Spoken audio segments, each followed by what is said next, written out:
Hello, everybody, and welcome to the Crypto Hipster Podcast. This is your host, Jamil Hassan, the Crypto Hipster, where I bring you founders, entrepreneurs, executives, thought leaders, artists, you name it, in the world of crypto and blockchain all around the world. And today I have another amazing guest. I have the CEO of Plume. His name is Chris Yin. Chris, welcome. Thanks for having me. Appreciate it. Excited to be here. You're very welcome. Very welcome. Thank you for joining me. Let's kick things off, and I'll ask you the first. What is your background, and is it a logical background for what you're doing now? Yeah, totally. I mean, I tend to think that every like founder story usually is sort of an accumulation of a bunch of your past experiences leading into this thing. And so very quickly, I've been back and forth between an investor and kind of founder operator for most of my career. I was started off coming to school doing software companies, doing startups, all of that. And long story short, we were able to do a few that worked, some that didn't, but we managed to sell one, take one public, raise a bunch of money, and do all of that, and really learned the game of how to build and operate companies and do startups from sort of very early to later stage. And the combination of that was really it. And then after that, I was doing venture capital, and I was investing a lot, doing angel investing, doing retail stuff in crypto as well, but also doing classic venture. And really, it's the combination of both my operating experience and like sort of venture and my most recent jobs that kind of put me in here. I had done one of my most recent companies is a company called Rainforest QA, and we did it was a distributed QA product. And so, which means we had a community of 60,000 people around the world that would come test your software for you. So if you push a button or hit an API, people would on demand come test your software for you, right? And the idea was very simple, which was to be able to basically either remove your QA team entirely or augment your QA team. So you always had people standby to help you do quality control on your software. And the thing that we learned from there was very simple. One was, we really understood kind of community and building and using a big network like that in order to do tasks and orient and direct people. But two, also the people that in the network were all over, meaning they were in Latin America, they're in Eastern Europe, and a lot of these places. And for us, you would accrue points and dollars by doing your work on this platform, and then ultimately you would then take that off and then off ramp it into your native currency. And all those folks wanted to off ramp into Bitcoin and ETH and all these different things and different currencies. And so that's how we initially got stuck in it. It's okay, like turns out a lot of people do want these currencies and want this crypto. Let's like figure out what's going on here. At the same time, I sort of got deeper and deeper into it. And when I was doing a lot of angel investing and venture investing, I was doing stuff in crypto as well. I tend to just follow great founders and great people that are building when I invest. And so I saw an influx of people in RWAs and people doing stuff in real world assets, things around maybe sneakers or maybe financial assets or whatever it might be, where people are taking real things and tokenizing them. And I always thought it made a lot of sense as a way to bring new people in, to bring new use cases, new dollars into crypto. And as the combination of all those things, hey, look, like, we're seeing a lot of attention here, we're seeing a lot of activity, but also, I've been mostly building infrastructure and seeing all these things happen, come together. So hey, look, like it turns out building in this market is still quite hard. And so if we can help on the infrastructure side of things to make it easier to take any asset and bring it on chain, then we can really push this market forward and get more things. And we talked to a bunch of our protocols, and they said, look, it takes anywhere between 6 months, a year, 2 years to actually take this asset and bring it on chain. And that just seemed ridiculous to us. And so as we talked to them, we just said, look, like I think we can help build some stuff here to make it easier. So we put all these things together, talked to a bunch of folks, and Plume was born out of that. Yeah, you're right about the taking a while to build. It's challenging, right? Totally. You know, but what you built at Plume is um, the first modular EVM blockchain dedicated to all things RWA, right? So how were you able to build, with how you successful and build that first modular EVM blockchain? Yeah, totally. I mean, it's the combination of, look, I think at the end of the day, we leverage a lot of things that other people built in order to do this, right? We wouldn't be able to do what we do without all the great innovation and products that other people have built to get here. So we leverage a lot of great products off the shelf to combine them to get here, right? And so, we really focus on a few things. I think, everything in startups or everything in a company is really predicated on a few things. First is timing, right? Is this the right time to build something, right? Is there some change in the market, right? I always think, spotting new things is all about spotting change. And sometimes that change is good, sometimes it's bad, but it's about spotting change. And so the first thing we saw, at least, was a lot of change in the RWA market. I can talk more about it in a second, but that's the first thing. And that's sort of, I think, the tailwinds. You have to sort of swim in a rising tide, or whatever the analogy is, right? And that's like the basis of it. You kind of swim against the tide, or else you're going to have trouble, right? So you want to have those tailwinds behind you. So that's the first piece, which is timing and picking the market. I think the second thing is also just looking at technology and looking at what things are today. Again, like if you look at crypto just a few years ago, it was a much harder environment to build in, right? You were still doing things on just kind of pure L1 ETH. The gas fees were high, right? Everyone remembers all that nonsense with high gas fees, and transactions are slow and things are failing. The experience is just not as good, right? Fast forward to today, you're looking at things like L2, where you can build, both quickly, right? It's much easier to spin up a roll up than it was before, right? It took a long time to get arbitrage and OP, and now we have lots of different roll ups, right? And so, like, building this at a higher level of abstraction is very useful, but then also all the other things related to the ecosystem, right? So a roll-up means it's cheaper fees, right? And faster transactions. That's one piece that's also very important for the user experience.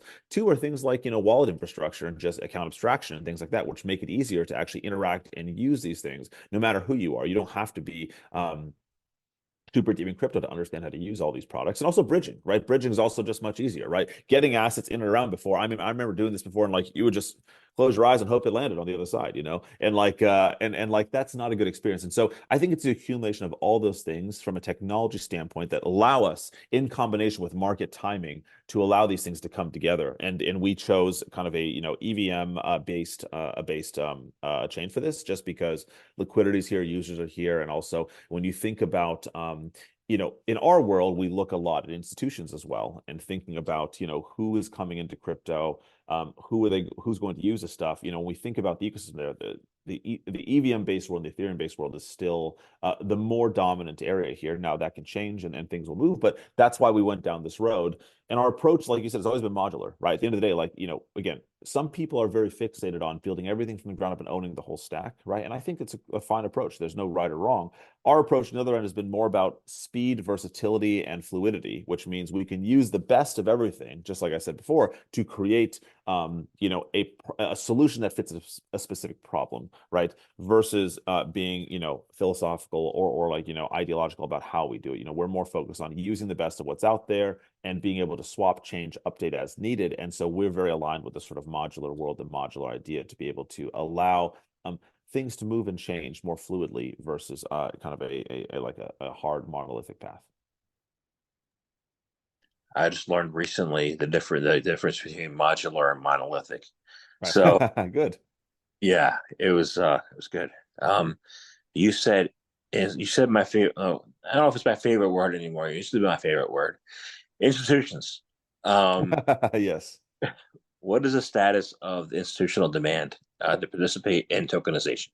Yeah, totally. I mean, I think, look, institutional demand is one of those things that have tricked the crypto people for a long time, right? We've always been told institutions are coming, they're going to buy our bags, we're all going to get rich as a result. And it turns out it's mostly nonsense. There is demand, there is desire, but it's always much slower than we think, and it comes in a different form than we think, right? What people don't know is institutions are already here in some ways, right? But they're just not in the ways that we expected, right? If you look at Figure, for example, HELOCs, they're doing a ton of volume on that already, right? People are really doing a lot of stuff there. But now it's not in the same way that we expect today, right? That's a different network. It doesn't really interact with us too much. It's more gated off. It's private. It's a different way, right? So like that's the first thing. It's both who is coming and in what form. That's the real question when you think about institutional demand when it comes to tokenization, right? And so zooming out very quickly, just maybe cataloging kind of where things are, right? We had the BTC ETF pass in January, right? That's kind of like the first piece, and in my opinion, the sort of sounding gun or the starting gun to a lot of what's going to happen here. And as a result, right, you've seen a lot of folks like BlackRock's of the world and Larry Fink come out on stage and talk about tokenization and how that's going to change everything and all of that, and beginning to deploy money onto places like Ethereum mainnet and Avalanche or whatever else it might be, right?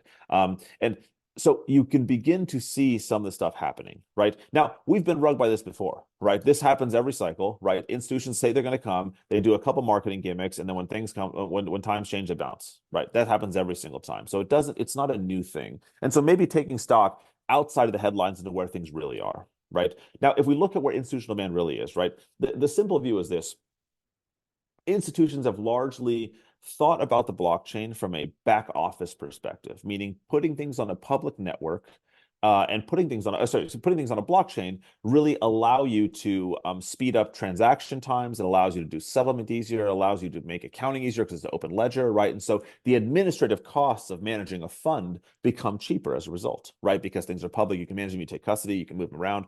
The cost of paying the million providers under the hood to manage a fund goes down. So you can really dramatically reduce the amount of money you spend on fund admin, right? Now, when you take that view of crypto and the blockchain, that leads you to one logical conclusion, especially when you're a big institution and you're thinking about privacy and you're thinking about your customers and not wanting to put, like, no one wants to put their whole customer base and the entire business on chain, right? And just have it in the public, right? And so the natural evolution of that was, let's go to private blockchains. And that's what we saw the last couple of years, right? Everyone started doing their own private blockchains. And it turns out that's already here. People are doing that all the time, right? A lot of internal networks between, let's call it Bank of America or JP Morgan, they have internal networks between interbank transfers. When you're transferring something from, let's call it a JPM bank, or some bank in London to a bank owned by the same company in the US or whatever, being able to move things around on their own internal private blockchain network is already a thing. They're already doing it today. Now, that's the idea expressed in the way they're trying to solve a problem, and it's rooted in the idea that the blockchain is a back office accounting technology innovation, right? It's very similar to that, right? To sort of like moving from like on-prem to the cloud, right? That was kind of and this is there.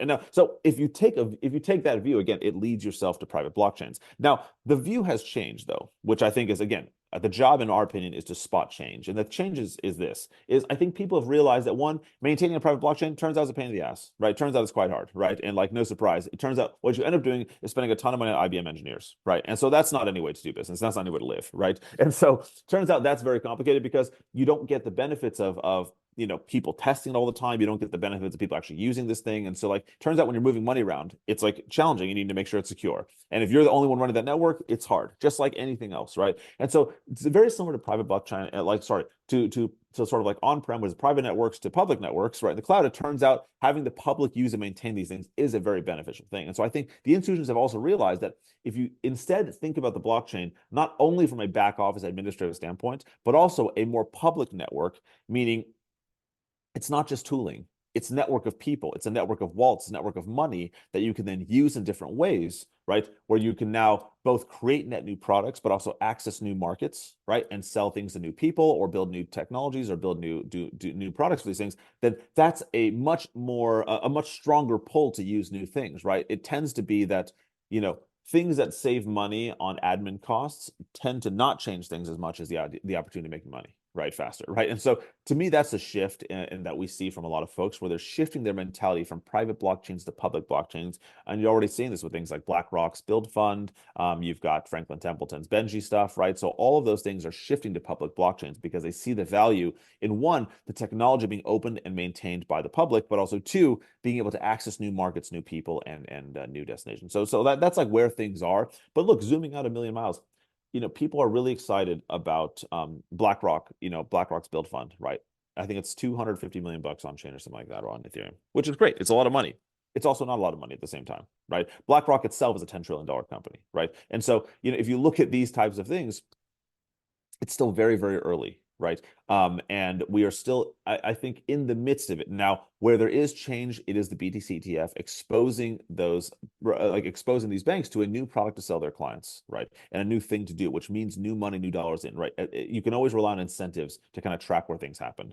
And so you can see that, look, they have a new product to sell. People will sell it. They'll begin to get more exposure to crypto and all of that. And that's the first step. So things will change here where it hasn't been a real thing before, but it's still early and it's still going to be slow, right? BlackRock is not going to just jeopardize their whole business and do a bunch of stuff on chain because it's a new thing. It's the way any big company does it, right? It takes a long time to happen. A lot of companies are still running things on private, on-prem, right? On servers that they host. It's not in the cloud either, right? So like these things take time, but it has begun. And so I think the exciting thing is we're in the early phases, right? But it has begun versus before, and we're seeing a lot of excitement come out of it. Now, we'll see where it lands, but I think it is coming in a very real way. But these things are not going to be 6 months, 1 year. It's going to take a long time to happen. But when it does happen, it's going to be very big, right? Like crypto is what, a $2 to $2.5 trillion, $3 trillion asset class today, right? It's still tiny on a relative basis. If you look at TradFi and the world out there, I mean, it's hundreds of trillions of dollars, right, across all these assets. And so if you begin to trickle this stuff in, the space of crypto explodes in a very dramatic way over a midterm, right? It's all about time frame. So if you look in the next year or two, is it going to be a big change? Maybe, maybe not. We'll see. be. But if you zoom out a little bit, and I'm not talking 10, 20, 30 years, if you zoom out just a little bit, you can really see a world in which a lot of this stuff begins to dramatically alter the face of crypto, bring in new dollars, new use cases, new people in, and that's what we want to see. I agree. And when I first got in here in the industry in 2017, I came from TradFi and I built databases and worked in back office and middle office. And the first thing I saw was, Right. hey, there's a better way to do databases. Right. It was a heck of a lot more than just that. so, Exactly. um, Exactly. so regarding the landscape, you mentioned you talked about how the crypto role is changing, but you also built on the EVM blockchain, and there's supposed to be, it's May, supposed to be an SEC decision on Ethereum ETFs too. You Yep. know, um, my concern is that retail gets squeezed out by corporations in Wall Street. Hopefully, I'm wrong. What are your thoughts on what's going to entail once they approve that your Ethereum ETF? Yeah, I mean, I think it's a real concern. And when we talk about TradFi, especially through a crypto lens, it tends to be them and us. It's not we are all building this together. It's look, they're going to come in and do their thing, we're doing our thing. And like you said, I think there is this fear where we get we get sort of co-opted by a lot of the sort of TradFi stuff in our rooms, all what's going on. Now, I think at the end of the day, the good news is because institutions are slow and because they're highly regulated and all of that, it takes time, and the surface area in which they can approach this stuff is quite limited, right? If the ETH ETF passes, right, it's still only one thing. It's a spot ETF where people can buy and trade Ethereum, right? I think it's a very early thing. It's a small, narrow window where they can come in. And so I'm not as worried about it. I think it's still a net positive and still a good thing for everyone, even the sort of average retail consumer and participant in crypto, right? Because ultimately that's net inflows, right? And that's all that we need right now to see where things come in. And not only that, I think relative to the BTC ETF, where I think, that's been, we'll see where it lands, but so far it's been positive, right?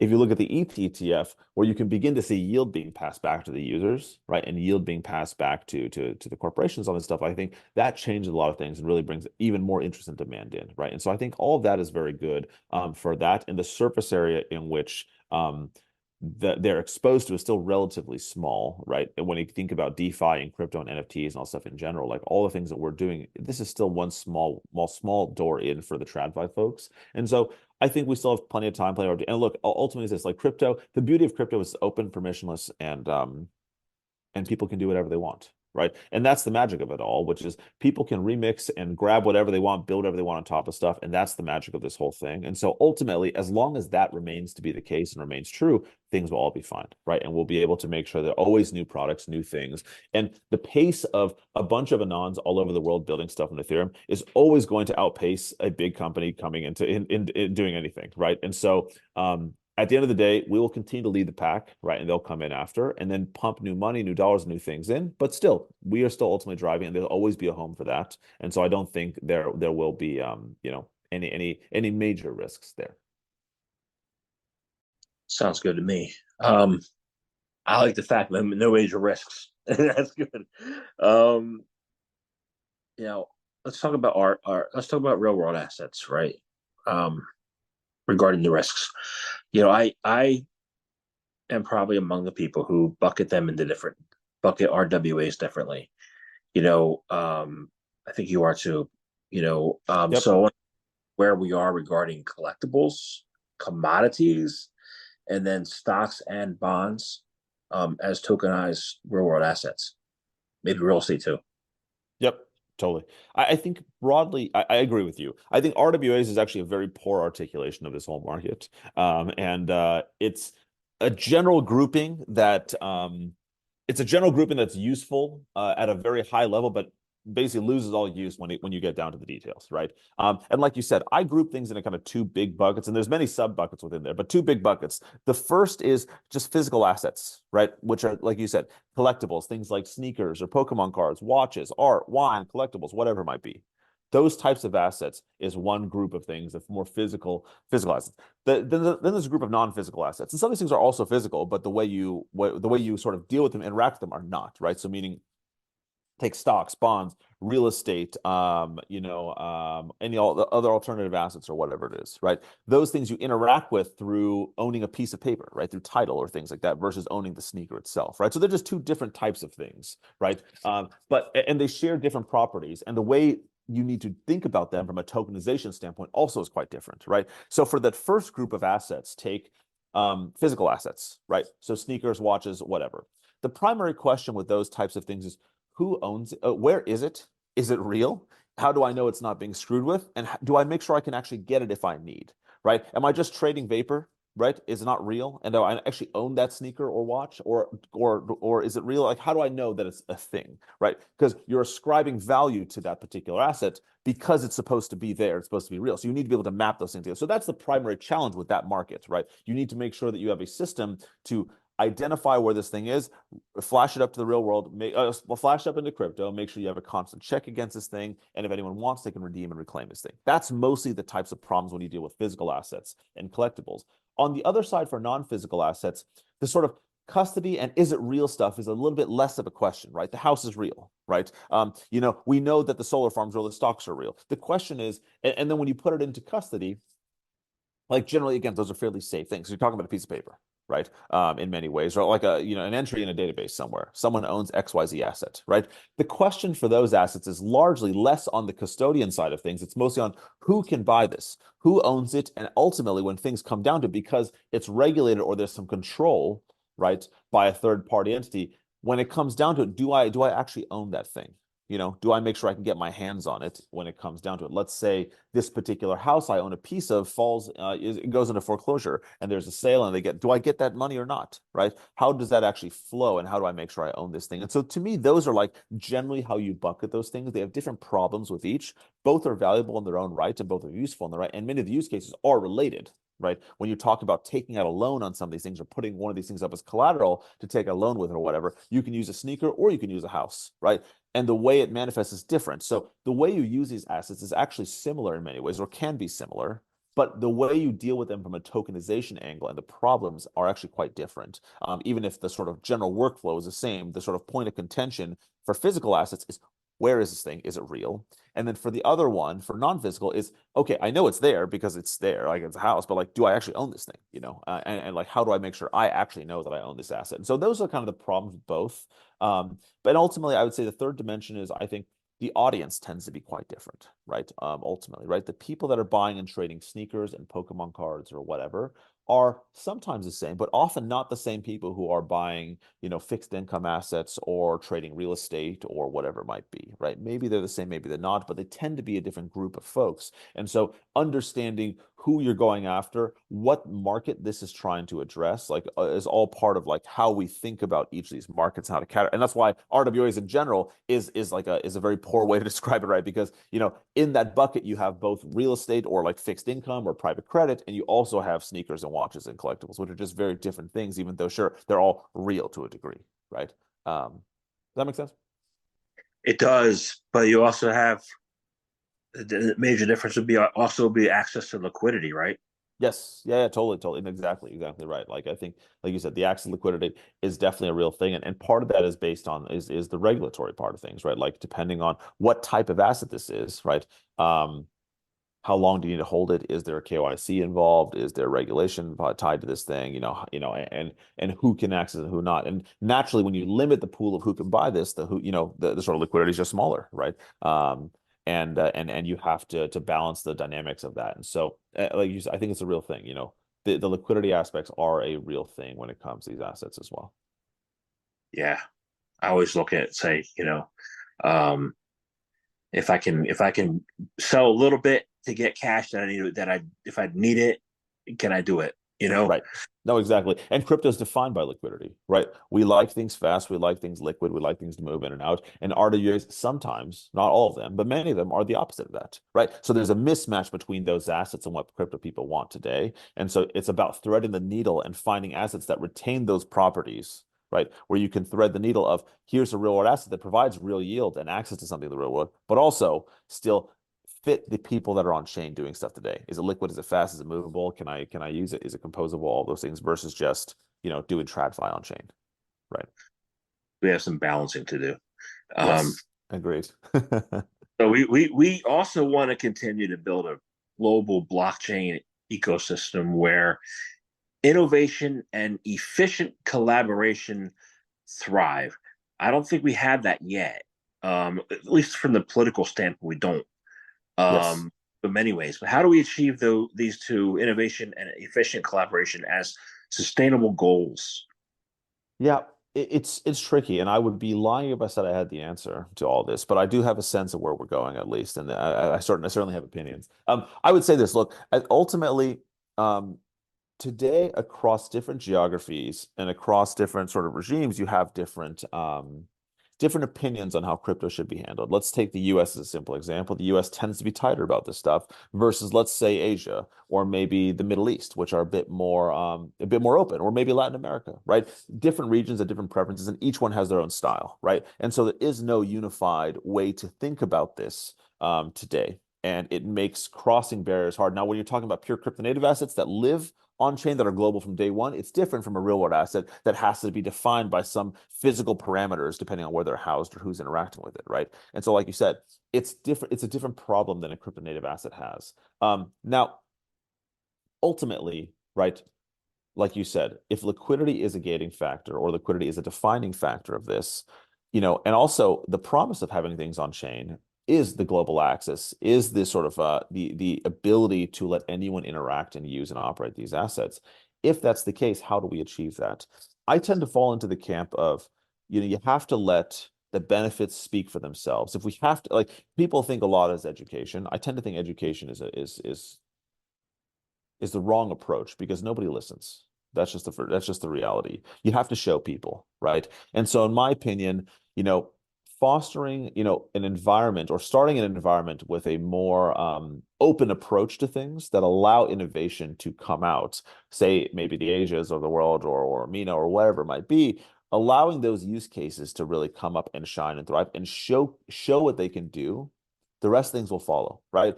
At the end of the day, it's like if the sharper the needle, it'll come out of the pocket, And so as long as the use cases are real and beneficial and people want them, it will change, and that will be able to shape what happens and allow things to come together into a more useful and sort of like globally permissible way, right?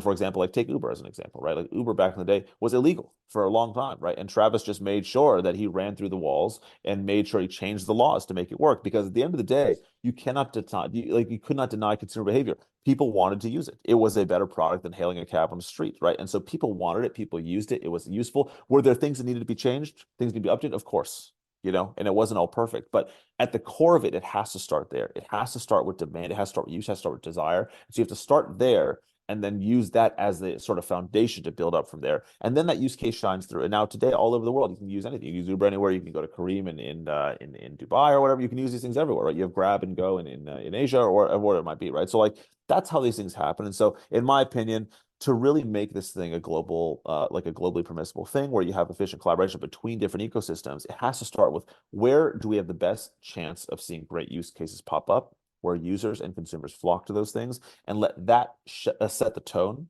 and have it take shape from there, and then we can have it spread continually from there. So it has to start there. That's the root of it all. So you're building this EVM blockchain for RWAs, but the hot areas right now, there's memes, there's Of course. gaming, and there's stable coins, right? Yep. So where do you see RWAs fitting into that? Where are they being used the most, and where are they being most effective? Totally. How do you see that playing out in a Totally. And this is why RWAs, like we said earlier, is a terrible way to describe what's going on here because it says nothing. It doesn't actually tell you what areas are useful. And we could be talking about, do people want to trade watches? Do people want to actually buy private credit, right? Or engage in that type of activity, right? So zooming in on specifically, like you said, there's a bunch of areas that people are interested in today. Meme coins are definitely a thing. I don't think they go away, right? And stable coins are a thing. They're not going away, right? These things are useful. People want them. People like them, and these are all real, right? The question, in my opinion, is like boiling those things down to what they really are, and then implanting those into the RWA world, right? So what really is sort of the meme coin frenzy? To me, it's speculation, right? That's what this is. It's a way to speculate. It's a way to express ideas. It's a community. It's a community aspect. There's many things tied up in meme coins, but those are the core ideas behind what meme coins are. right? If you look at stable coins, it's a way to transfer, it's a way to move things around. It's about that, right? You also have things like yield farming, right, that are related to this, right? It's another crypto thing, right? And also just spot, buy and trade, lend, borrow, right? Those are the use cases that are very common and prevalent in crypto today that have found a use that people want to do. I think you have to start with the users. What do on-chain participants and what do on-chain people want to do today? And it starts with those things. And you can see how that manifests into these things that are hot today. And so when you think about RWAs, then in that lens, the question is, what RWAs and what types of things, right, fit those use cases and match those things, right? And so, for example, when people are when things are less risk on, what do people want to do? They want to park money somewhere and earn yield and make it very simple. Yield farming is already a thing. It's a tried and true use case in crypto, right? And so the types of things that are good for that are things that fit that use case. What are assets that are easy, light, stable, liquid for the most part, right? And just print yield, right? And bring that on chain and make it very safe and stable. People already do it today. When you make money in crypto, a lot of times people take it off and buy real estate, right? Or they buy restaurants, they buy houses, they buy things. They already do this rotation. So how do you make this more fluid, more seamless, easier on chain as well? Because people would rather do that. I would rather do that than have to off ramp and deal with all the nonsense, right? Doing it all in one place is better. So to me, that's one thing that starts with people want yield farming. People want a way to park and rest and like let things accrue while they scope out what to do next, right? That's already one use case. And so I think you bring on real world assets that fit that use case, have those properties: high yield, safe, stable, straightforward, right? Liquid. So those are things that we've already seen that with treasuries as an example, right? Now, I think treasury is one dimension. You can do a whole lot more than that and do a lot better from a yield perspective, right? But that's one broad bucket of things that I think are useful from an RWA standpoint in crypto. Number two is speculation, right? Going to memes again, right? And like, again, people are trying to express ideas about the world in different ways and through financial and through different tools, through meme coins or whatever, right? We already see this. Trump and Bowden is a way to express, is both hilarious, right? But also is a way to express the ideas about the political side of things right now, right? You look at dog coins and cat coins, it's another one, right? You saw this whole thing with different meme coins and different people. We have AI coins, right? Even WorldCoin, right, is a meme coin where it's really a Sam coin, right? At the end of the day, you're talking about Sam Altman. And when Sora announced WorldCoin dumped, WorldCoin pumped, and when Sam Altman got removed from OpenAI, WorldCoin dumped, because those things are just ways for people to express their ideas on chain, right? And express their ideas in different ways. And so those are all speculative things and ways to express ideas. And so if you think about that, how does that happen today on chain? What are real world assets that fit that, right? And I think it's a couple different things. One is you can take very classic speculative things and things like spot markets, right? So for example, let's say you're trading sneakers or Pokemon cards. These things already happen today, right? People are already buying trading sneakers because one, it's community, right? But two, also it's fun. It's a way to make money. It's something that people understand and like and trade. And so removing the sort of pain and logistics around trading those assets and making it global, more liquid, instant is a huge benefit to doing the stuff on chain. So that's one dimension of it where you can take those assets, put them on chain, and make that market a thing, right? So that's where you're combining real world assets with a real crypto use case and threading the needle between both. The other side is more derivatives based, which is just, bring on different price feeds, right? And letting people really speculate on stuff. Speculating on real world assets doesn't have to be contained to betting on Pokemon cards or betting on sneakers or betting on the price of wine or holding a piece of a Patek or whatever in hopes that it goes up.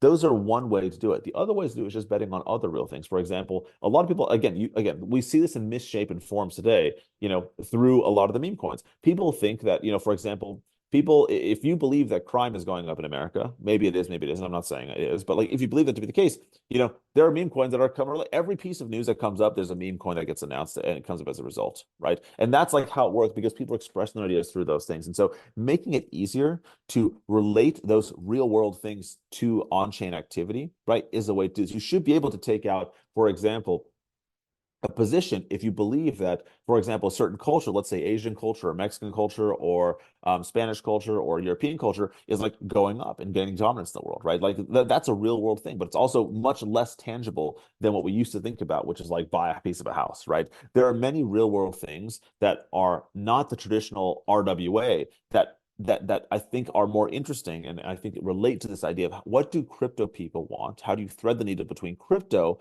and the real world? And to me, those types of use cases are the more interesting ones because they're net new things you couldn't do today. And you can already see this. Every great use case is predicated by people trying to do this in poor ways already.